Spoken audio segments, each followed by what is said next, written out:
Hello beauty accessorizers, Julia here from Accessorize Your Life. How are you doing? Well, I hope you're well and I hope you're ready for this video. Today I have a Shop My Stash underrated gem. That's right, it's a palette that I pulled for this month, Shop My Stash, and it's in my tray, and it's a palette that I haven't used in years or possibly have never worn. That's right, I have quite a few of those. So I am doing this series because I want to decide what is worth keeping and what is worth letting go to me. Now I want to just walk through this palette and give you some thoughts on whether or not I like it, why I purchased it, I want to swatch it, and I want to do a simple eye look with it. So let's get busy. The palette I'm talking about is the Marc Jacobs No. 7 palette. It has 7 beautiful eyeshadows in it, and we're going to take a look at them. First of all, this palette is so sleek. The black lacquer case is just so nice. It fits comfortably in the hand, and it just makes it so easy that you want to slip it in your purse and carry it with you. But you don't need to, I don't think. But it's lovely to look at. It would make a nice display case. Once you have this in your hand, you're wondering, how do I get in it? Do I pull? It has this little silver push button here. Once you depress it, you can lift up the lid, and there you have a nice size mirror. Turn it around here.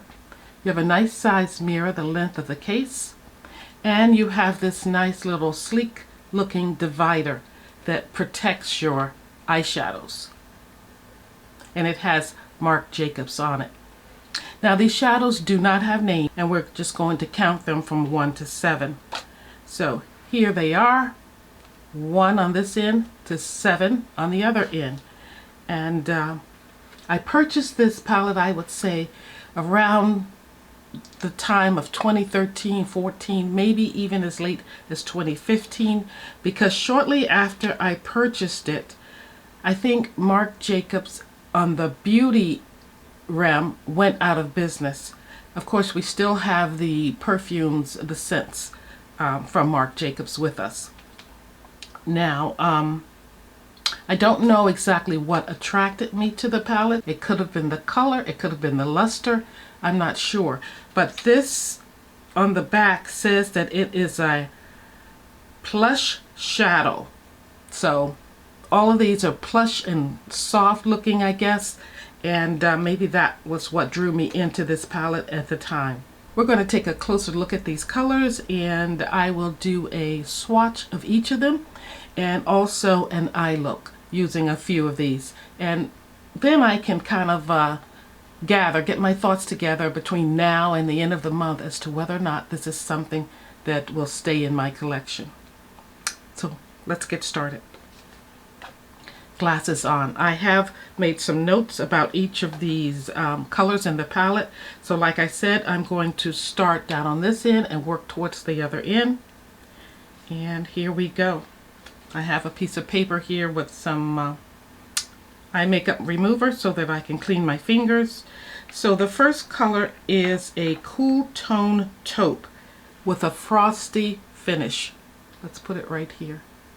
And I'm just going to try to do one swatch for each color. This is pretty, and it rather matches my outfit, if you can see my top. Next we have a slight warm tone, light peachy beige with a metallic finish. So let's put that right here.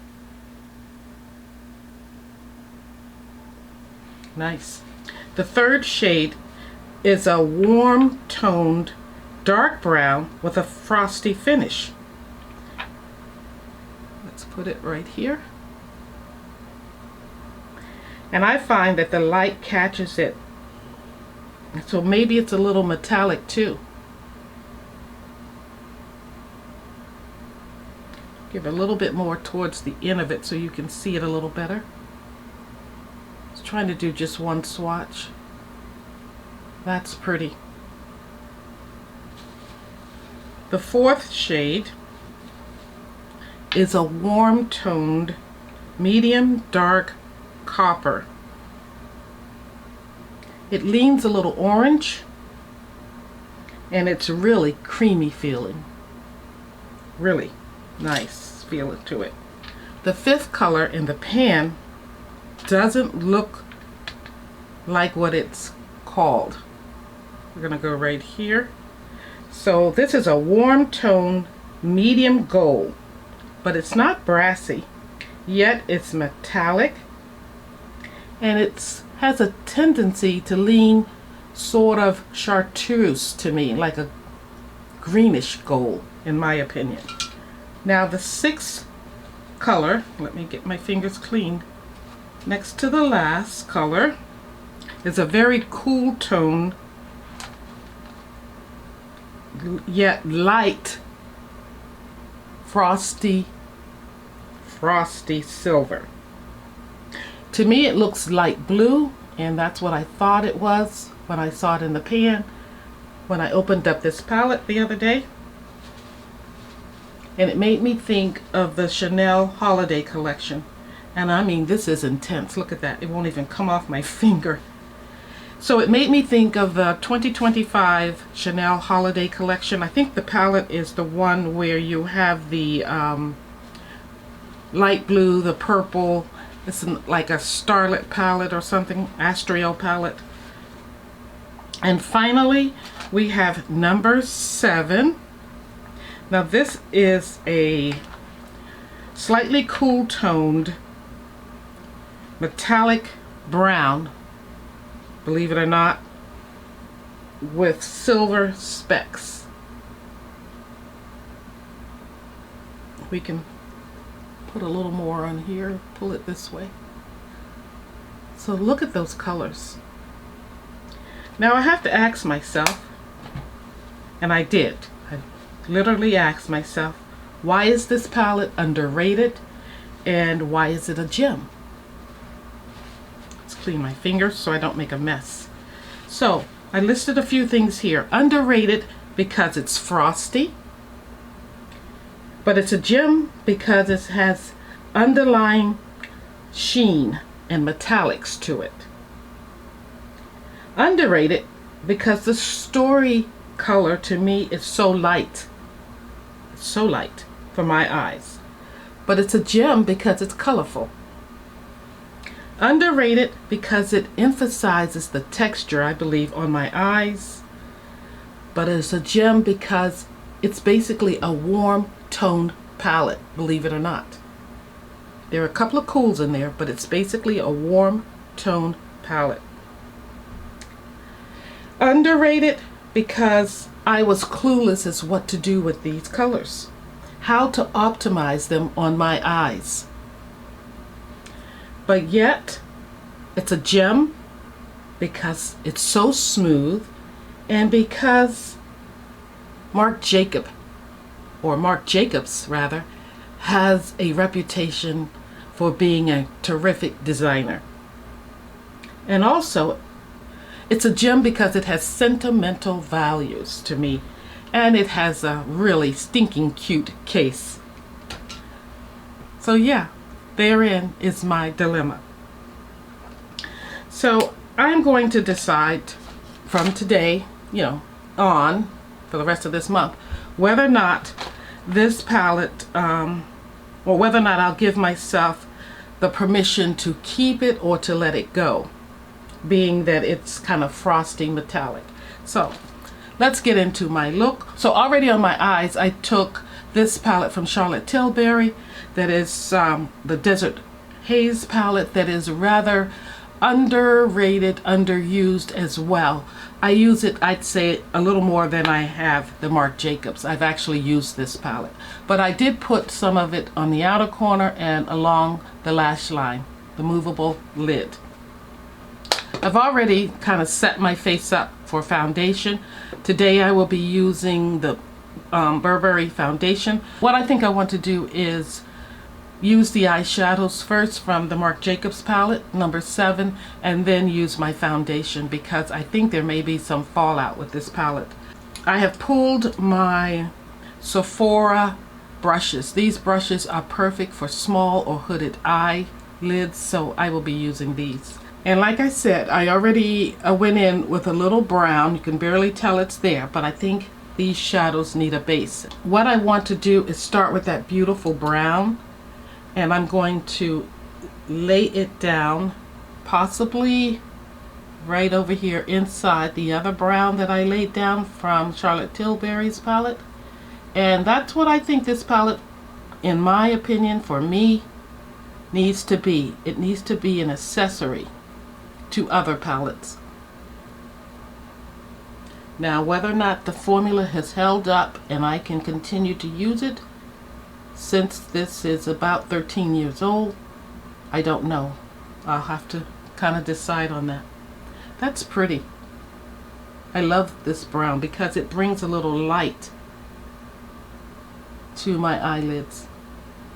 Now, I did play around with this palette last night, and I felt like when I used this color all over my lids that the texture was really emphasized. So that's why I know today to start off with the Charlotte Tilbury Desert Haze palette and then just work this in. And you can still see the texture there. At least I can with the 10 times magnification here. But I gotta say, I love this. Now I want to take this color. It's a little cool, and I probably will kick myself for this, and bring it just up above here a little. To me, it almost looks like it, well, pinkish base, lilac base. Let's tap it in.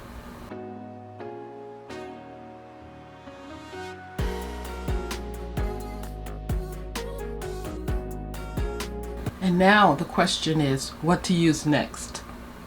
This is quite pretty. That copper color. I've already used this. I've already used that. This I think is going to be too frosty looking on me to go right there. I think I want something with a little more depth to it. Let me look at my swatches here. Wow, it's going to be a hard call. Take a little bit of this and just see right here in the corner. See what I mean? It's really bright. So I don't want that all over the lid. Kind of want to go in with this color right here. Let's try that right here. See how it comes off. It's a little more subdued, of course, than this one here. But there's no distinction between this on my eyelid and this. And I don't want to really go in with the gold. I'm going to go in with here, the gold anyway. Let's do the gold. And I think it's a better color used with my finger because I can see that it has fallout.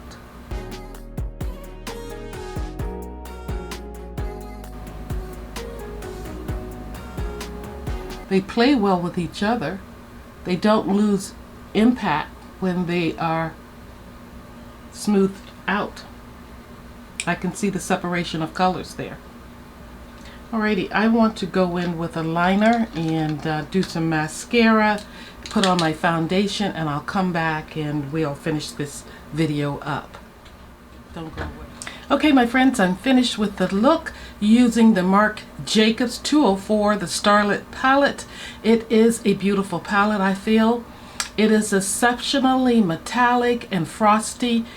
It's something that I am not quite used to using, especially on a daily basis, but I think that these colors are beautiful, and I think they are exceptionally useful when you want a really special look for going out in the evening, or just something a little different, a little bright, a little luminous looking for your eyes. I do think it's more of an accessory palette than a standalone palette, although I'm using most of the colors in this palette today. But you know, I grounded it with the Desert Haze palette from Charlotte Tilbury. It's on the outer corner and in the hooded area of my eyelids. So that being said, I think you can also see that I've added lashes. It just needs the lashes. It needs that harmony of accessories. You know, as it being an accessory palette, it also needs those harmony of accessories to make it work.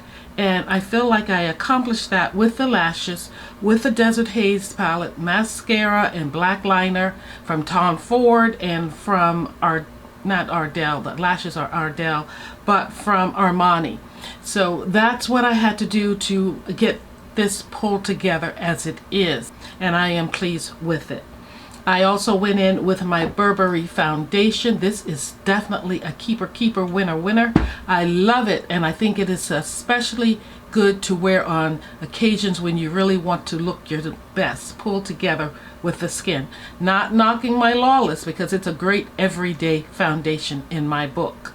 And I also use my Prada Luminous like highlighter there, that lit from within look, as well as Charlotte Tilbury, and I use Pat McGrath on the cheeks for a blush.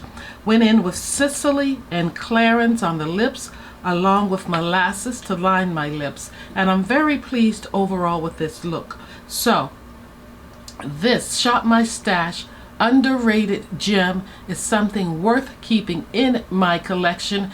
I feel like I can use it as a accessory palette, not one that I would reach for to use just straight out of the gate all alone. No, using it as an accessory palette will give me a nice evening look, I feel. Maybe even daytime, because that gold, I'm thinking it's more green. It's like a green leaf, you know, and I'm loving it. And I do love that copper and that brown in this palette. I washed off the colors, so let me refresh you with the palette here. As I was saying, this gold has more of a green leaning tendency, like a, you know, gold leaf. And this beautiful bronzy brown, I love a brown like this. And the other colors are really supporting as well. And you could just do a beautiful look, I think, with this. These two here, gorgeous.